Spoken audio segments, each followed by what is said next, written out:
Bonjour, je suis Patrick Couder, le gérant de la société 3D Contact, spécialisée dans la réalisation pour la promotion immobilière d'images et films virtuels et de mini-sites internet. Nous sommes aussi conseillers en environnement électromagnétique. Si vous avez le souhait de nous contacter, vous trouverez notre adresse email en fin de vidéo. Aujourd'hui, je vais vous parler de communication, un dossier complet sur la 5G, ses caractéristiques, ses intérêts et ses problèmes. Dans les 4 premières parties de ce dossier, nous avons vu la technique, le déploiement de la 5G, les objets connectés et la téléphonie. Dans cette dernière partie, voici quelques conseils que je me permets de vous donner. Dans le tableau suivant, je vais aborder 9 points dont les conseils dépendront de ce que vous souhaitez pour la 5G. La première colonne en jaune si vous êtes pour la 5G. La deuxième colonne en vert si vous êtes mitigé. Et enfin, une colonne rouge si vous êtes contre la 5G ou EHS, électro-hypersensible. Si vous êtes mitigé mais très sensible, si vos oreilles chauffent quand vous téléphonez, si vous avez des acouphènes, si la Wi-Fi vous dérange, vous pourrez de temps en temps regarder les conseils que je donne dans cette dernière colonne, plutôt que de regarder les conseils de la colonne centrale. Le premier point est le smartphone et le choix du réseau. Si vous êtes pour la 5G, vous serez attiré par l'achat d'un téléphone 5G.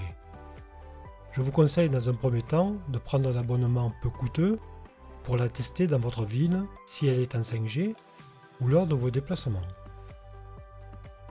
Si vous êtes mitigé, restez en 4G ou mieux en 3G afin que votre téléphone émette moins d'ondes électromagnétiques.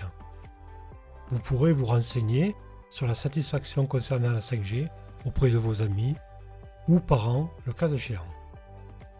Enfin, si vous êtes contre UHS, restez en 3G et en mode avion le plus possible. Vous pouvez aussi vous passer éventuellement d'un téléphone portable. Deuxième point, le cas où vous êtes à proximité d'une antenne 5G. Vous pouvez suivre aussi ces recommandations si l'antenne est 3G ou 4G. Même si vous êtes fervent de la 5G, il est important d'avoir un bon repos la nuit pour que votre corps puisse se régénérer pendant quelques heures. Essayez de disposer votre chambre si vous le pouvez dans une pièce peu impactée par l'antenne relais. Éteignez votre téléphone à la nuit ou mettez-le en mode avion loin de vous. Si vous êtes mitigé, protégez-vous sur la totalité de votre logement et en particulier dans les zones où vous passez le plus d'heures, les chambres, le séjour, un bureau par exemple. Vous trouverez plus bas dans notre tableau quelques conseils. Dernière colonne, le cas où vous ne voulez ou ne pouvez pas vous exposer. Si le signal est fort par rapport aux valeurs maximum conseillées par les chercheurs indépendants et le Conseil de l'Europe, le déménagement peut être la seule solution si une protection de toutes les pièces vous paraît trop coûteuse. De plus, quand vous sortirez de chez vous, dans la rue, dans les transports et ailleurs, votre vie peut devenir très vite un enfer si vous êtes électro-hypersensible. Troisième point, vous souhaitez vous protéger et vous êtes le propriétaire de votre logement. Vous êtes pour la 5G, rien ne vous interdit à vous renseigner pour un diagnostic électromagnétique. Si vous êtes dans le sud-ouest de la France, contactez-nous par email. Dans le diagnostic, nous prendrons des mesures avec de l'appareillage professionnel. Pour les hautes fréquences, la 5, 4 et 3G, la Wi-Fi, le Bluetooth, votre téléphone DVCT et tous vos appareils sans fil, le babyphone notamment. On n'y pense pas, mais le courant électrique 50 Hz d'une habitation ou d'un lieu de travail engendre des ondes électriques et magnétiques de basse fréquence qui peuvent nuire à notre santé. Là aussi, les experts indépendants préconisent des valeurs maximum très inférieures aux valeurs officielles. Ancien électro-hypersensible et formé par le spécialiste français David Bruno, nous pourrons vous donner de meilleurs conseils pour vous protéger, vous et votre famille. Si vous le souhaitez, en option, nous pourrons faire une présentation 3D vous permettant de bien situer les zones de sécurité. Si vous êtes mitigé sur la 5G, un diagnostic pourra éclaircir vos idées. Nous vous proposerons des solutions de protection dont la majorité pourront être réalisées par vous-même ou seront peu coûteuses. Si vous êtes contre la 5G ou EHS, un diagnostic est urgent car il ne faut pas perdre de temps et agir avec les conseils d'un professionnel équipé et formé. La peinture des murs avec une peinture spéciale ou la pose de films anti-ondes sur les fenêtres pourront être conseillés pour éviter éventuellement un déménagement. Point numéro 4, cette fois, vous êtes locataire. Les conseils des 2 premières colonnes ne changent pas. Mais si vous êtes EHS et si vous ne voulez pas déménager, pour avoir un repos le plus efficace la nuit, un baldaquin anti-ondes sera la meilleure solution pour votre chambre, en restant dans cette pièce ou en la déplaçant dans une autre pièce moins exposée. Point numéro 5, vos sorties en campagne. Dans les mois qui suivent, nos campagnes ne seront que peu impactées par la 5G car la priorité pour les opérateurs sont les villes. Si vous êtes EHS, évitez quand même la proximité des antennes 2, 3 et 4G et ultérieurement 5G. Point numéro 6, les sorties en ville équipées de la 5G. Si vous avez le téléphone et l'abonnement, vous pourrez tester la 5G, les zones, les rues, les quartiers où le signal est bon. Vous pourrez faire un test de débit pour vérifier l'utilité par rapport à la 4G. Vous pourrez vérifier la continuité du réseau.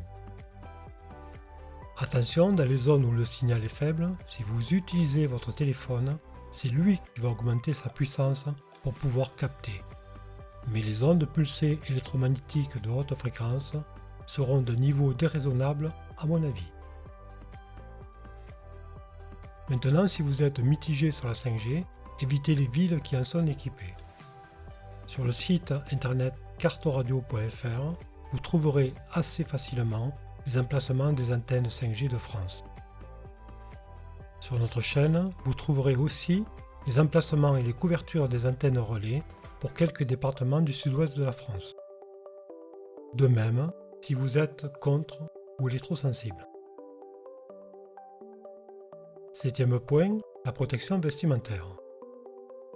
Pour les personnes se situant dans le cas des 2 premières colonnes de ce tableau, il n'y a pas de protection à prévoir, sauf si vous êtes enceinte. Le crâne de votre futur bébé est très fin. Je vous conseille de protéger votre ventre avec un tissu anti-ondes. Les personnes EHS ont souvent recours, suivant leur état, à des protections de type bandana ou voile pour la tête, ou parfois de combinaisons totales pour le corps. 8e point, les objets connectés. S'ils sont sans fil, Bluetooth, Wi-Fi ou 5G, je vous conseille de les limiter le plus possible ou de les boycotter tout simplement. Attention, certains objets connectés, aspirateurs, enceintes, continuent à émettre des ondes même éteints. Le seul moyen de s'en préserver est d'enlever la batterie car les constructeurs n'ont pas prévu le bouton d'arrêt complet. Pour finir, un conseil pour tous, améliorez le plus possible vos défenses immunitaires, que ce soit par l'alimentation, l'activité physique, la détente, la relaxation. Je vous remercie de votre attention pour ces 5 vidéos de ce dossier sur la 5G. N'hésitez pas à vous abonner à cette chaîne, à partager auprès de vos parents, vos amis, vos voisins, vos collègues de travail. Je vous annonce aussi la production d'autres vidéos sur les ondes électromagnétiques, des tests, des informations, des conseils. Si vous souhaitez nous contacter, vous pouvez nous envoyer un email à l'adresse 3d-du6contact@orange.fr. À bientôt et protégez-vous. Merci.